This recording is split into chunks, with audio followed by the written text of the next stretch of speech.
चलो देखते हैं गास के नियम से कूलाम के नियम की उत्पत्ति। तो क्या किए हम, क्यू आवेश से आर दूरी पर विद्युत क्षेत्र की तीव्रता क्या होता है, E equal to 1/4 pi epsilon naught 1/r²। अब क्या हो जाएगा, क्यू आवेश से क्यू आवेश से आर दूरी पर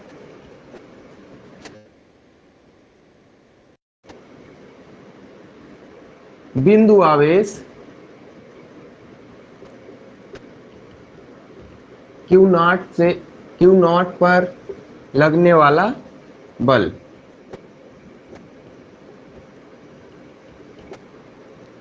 अभी वैद्युत क्षेत्र में तो F इक्वल टू क्या हम जानते थे, q naught e. F equal to q naught e हम पढ़े नहीं थे, वैद्युत क्षेत्र की तीव्रता बराबर एकांक आवेश में लगने वाला बल इक्वल टू, यही पढ़े थे ना, F अपान क्यू नॉट। तो यहां से हमको F इक्वल टू क्या मिल जाएगा, क्यू नॉट ई। ये दूसरा पॉइंट मिला। अब इसके बाद क्या करेंगे, कुछ करना नहीं है, यहाँ पे E का वैल्यू हमको बस इसमें उठा के रख देना है। तो F इक्वल टू क्या मिल जाएगा, 1/4 pi epsilon not Q not 0/r²। तो यहां से देख रहे हैं हमको ये कांस्टेंट है, तो F is directly proportional Q not upon r²। तो ये हमको क्या बताता है,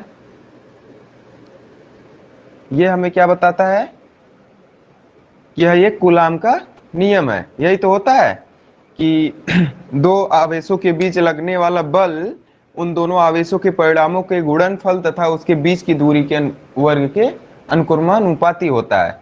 वही किए हैं, व्युत्क्रमानुपाती होता है। ठीक है, समझे, बस इतना ही है। गास के नियम से गास के नियम से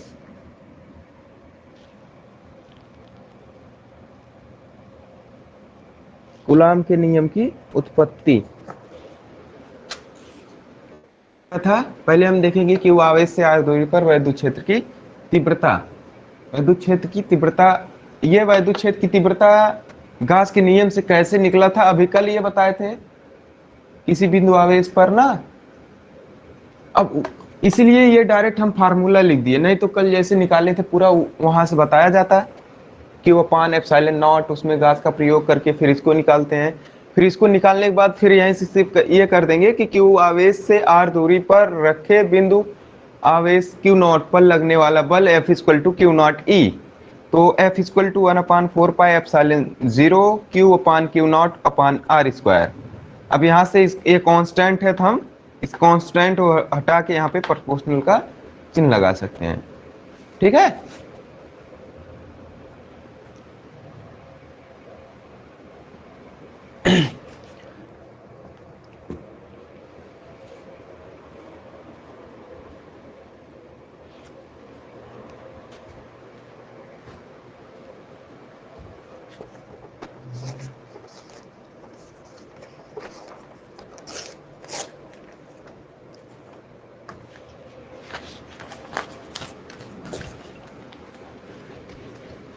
इसके आगे हम देखेंगे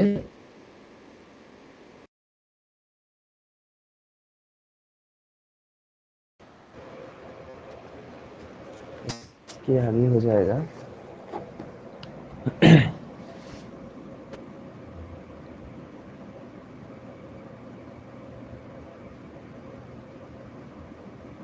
वैद्युत क्षेत्र में आवेशित कण के भार का संतुलन। वैद्युत क्षेत्र में वैद्युत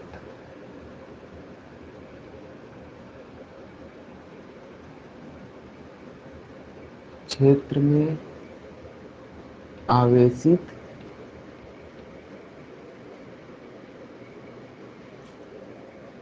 कण के भार का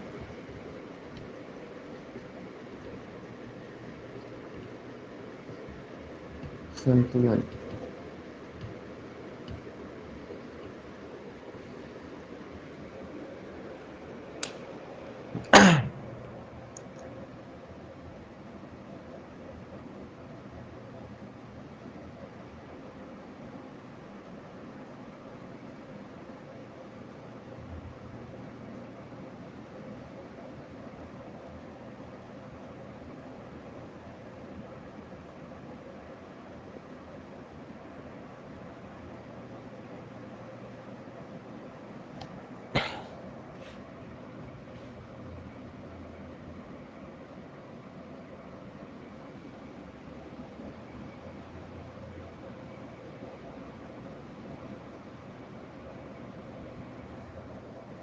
क्या करेंगे इसमें हम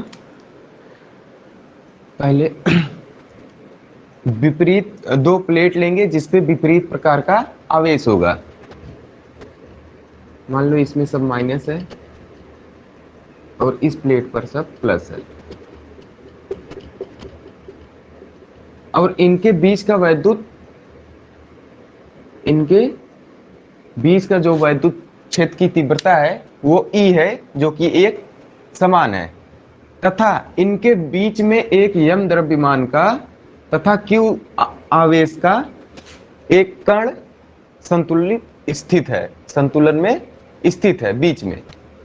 ठीक है,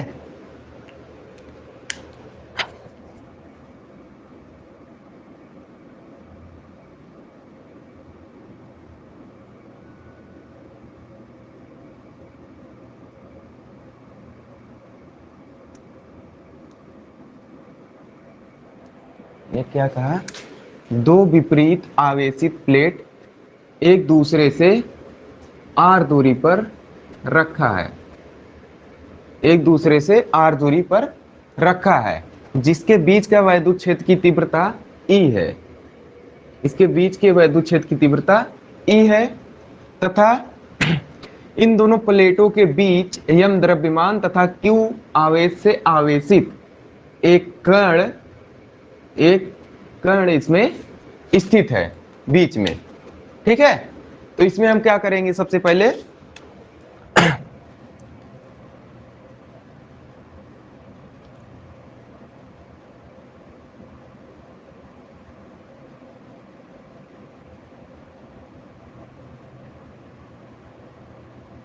अब इस कण पे गुरुत्व के कारण लगने वाला गुरुत्वीय बल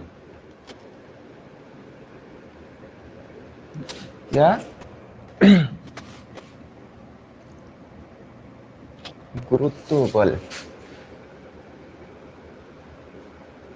इस कण के कारण जो पृथ्वी पे गुरुत्वीय बल लगता है तो वह गुरुत्वीय बल बराबर कण का भार, कण का भार, कण का भार, फिर बराबर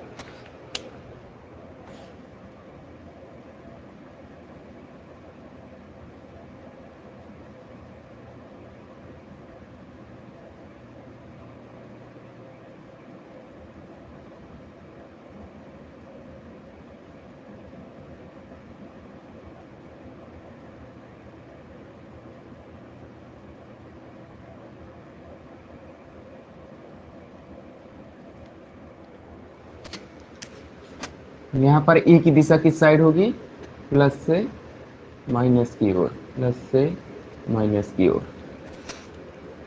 अब यहाँ पे क्या हो जाएगा, कण का भार द्रव्यमान m है तो गुरुत्वीय बल क्या हो जाएगा mg।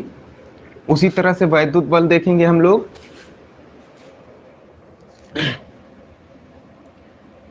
कण पर कार्यरत वैद्युत बल F इक्वल टू इस कण पर कार्यरत वैद्युत बल equal to F equal to Q है आवेश और E इसके बीच की वैद्युत क्षेत्र की तीव्रता है।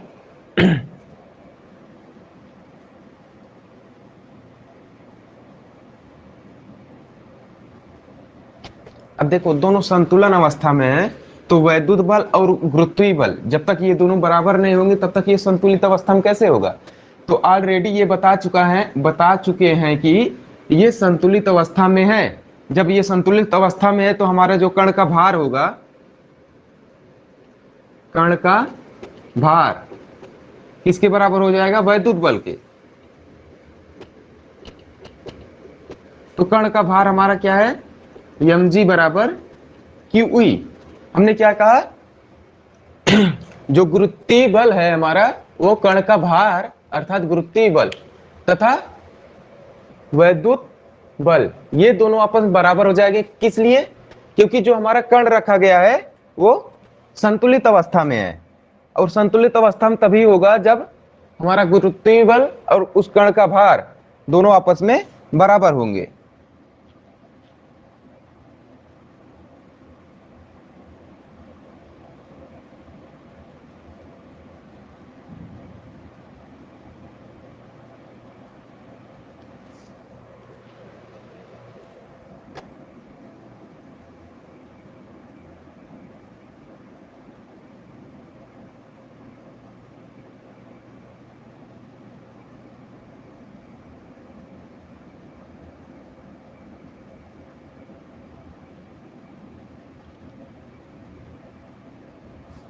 अब देखते हैं हम।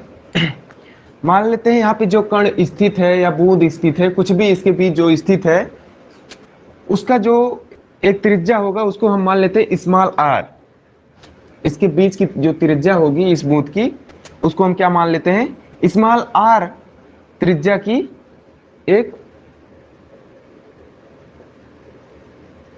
बूंद, एक बूंद इन दोनों प्लेटों के बीच स्थित है इस प्रकार से। तो यम इक्वल टू क्या हो जाएगा, यम इस द्रव्यमान, तो यम का आयतन क्या हो जाएगा, आयतन किसी गोले का आयतन क्या होता है, अगर इसकी पृष्ठीय घनत्व या आयतनीय घनत्व, इसमें आयतन ले रहे हैं तो इसमें आयतनीय घनत्व क्या होता है, रो। आयतनीय घनत्व रो है तो यम का आयतन क्या हो जाएगा उस बूंद का,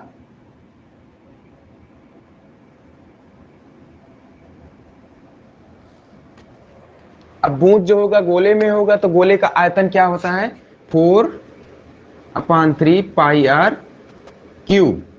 अब रो आयतनी में है, रो क्या है हमारा एक आयतनी पृष्ठ है, तो यहां पे क्या हो जाएगा रो। ठीक है,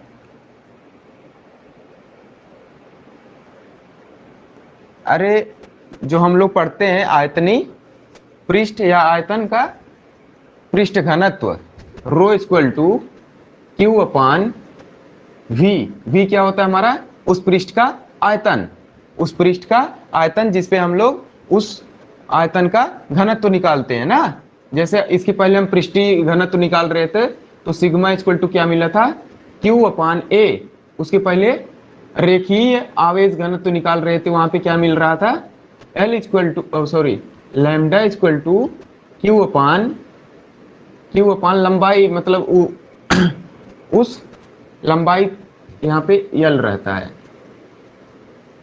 ठीक, उसी तरह से इसमें भी होता है।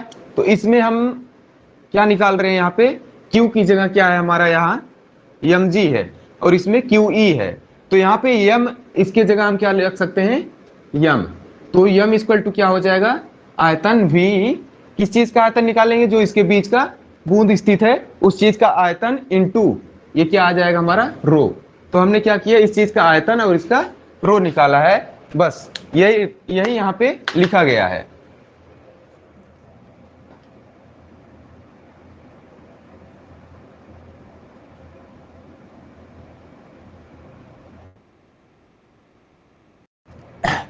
हमको ये बताना है तो क्या आ जाएगा, यहां से समझ में आ गया ना।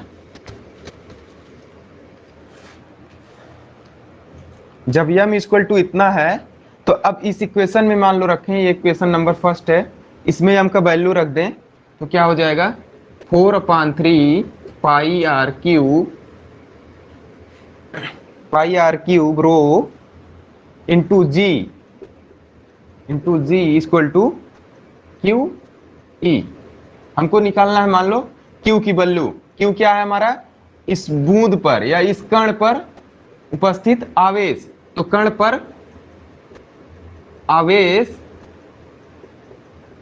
क्यू बराबर क्या हो जाएगा 4/3 pi R cube rho into जी अपान ई।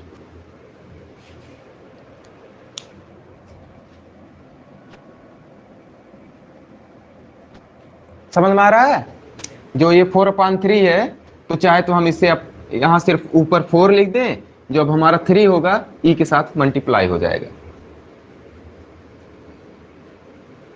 यही निकालना था। तो क्या हो गया, फिर एक बार फिर से देखें हम क्या कह रहे हैं, वैद्युत क्षेत्र में आवेशित कण के भार का संतुलन। अब हम क्या लिखेंगे, दो विपरीत आवेशित प्लेट एक दूसरे से हम आर दूरी पर या कैपिटल आर दूरी पर या आर ही दूरी पर रखा गया है, ठीक, जिसके बीच का वैद्युत क्षेत्र की तीव्रता ई है। अगर इसी तरह से हमारा ऊपर प्लस होता, ऊपर अगर हम प्लस वाला प्लेट लिए होते और नीचे माइनस वाला प्लेट लिए होते तो इसके बीच का जो संतुलित आवेश होता है वो हमेशा निगेटिव होता है, और इसके बीच का जो है वो पॉजिटिव है, क्योंकि जो भार का दाब पड़ता है वो नीचे की साइड पड़ता है ज़्यादातर। और जब हम नीचे निगेटिव लेंगे तो हमारा वो निगेटिव होगा, और जब नीचे पॉजिटिव लेंगे तो हमारा ये पॉजिटिव लेगा। तो इस तरह से गुरुत्वीय बल बराबर कण का भार, जो इसके बीच कण है इसका भार। अब इसके भार पर गुरुत्वीय आकर्षण भी लगेगा, इसलिए गुरुत्वीय भार mg, और वैद्युत बल इस पे लगने वाला वैद्युत बल, तो इसके बीच का जो वैद्युत क्षेत्र की तीव्रता E है, इस पे आवेश हम मान लेते हैं Q है, तो F = QE मिल गया। अब कण का भार और वैद्युत बल ये दोनों आपस में बराबर होंगे, क्यों?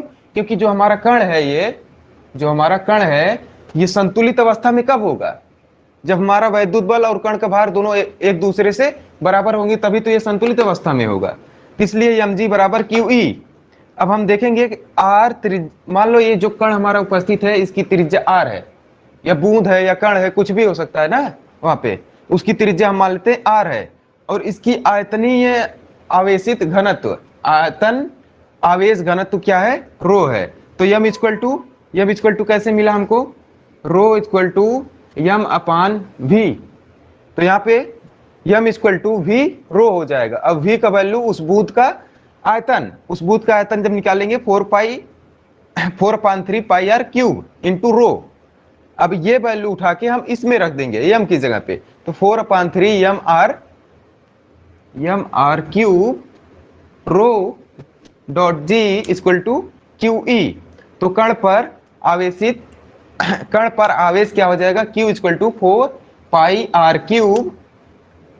4πr³ rho into g/3e। समझ में आया?